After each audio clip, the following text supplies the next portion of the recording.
আসসালামু আলাইকুম এভরিওয়ান। আশা করছি সবাই ভালো আছেন।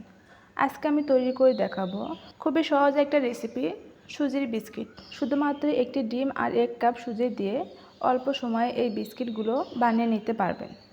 হাতের কাছে থাকা উপকরণ দিয়ে তেলে ভেজে এই বিস্কিটগুলো তৈরি করে সংরক্ষণ করতে পারবেন 10 থেকে 15 দিনের মতো। দেখতেও একটু অন্যরকম আর খেতেও অনেক মজার।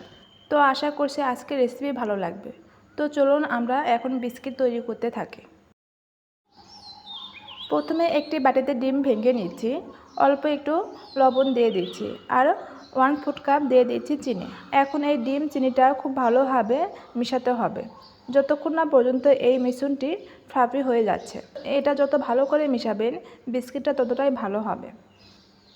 যখন এই মিশ্রণটা মেশানো হয়ে যাবে এবং চিনিটা ভালোভাবে গলে যাবে তখন এর মধ্যে দিয়ে দিচ্ছি 1 কাপ সুজি আর দিয়ে দিচ্ছি 2 টেবিল চামচ পাউডার মিল্ক।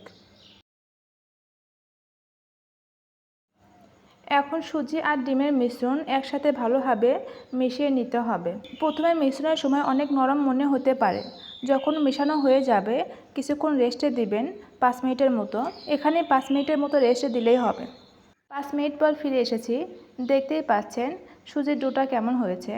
এখন হাতে অল্প একটু তেল মাখিয়ে এই বিস্কিটগুলো বানিয়ে নিতে হবে। আর এগুলো বানাতে হবে আর সাথে সাথে তেলের মধ্যে ছেড়ে দিতে হবে। বিস্কিটের শেপটা যে যেরকম ইচ্ছে সেই রকম করে দিতে পারেন।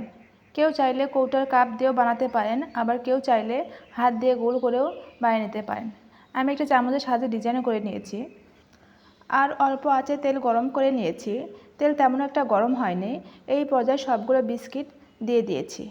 এখন অল্প আঁচে এই বিস্কিটগুলো সময় নিয়ে ভেজে নিতে হবে যাতে করে উপরটা অনেক ক্রিস্পি হয়ে যায়। আর এই বিস্কিটগুলো ভাজার পরে দেখতে কিন্তু খুবই সুন্দর লাগবে।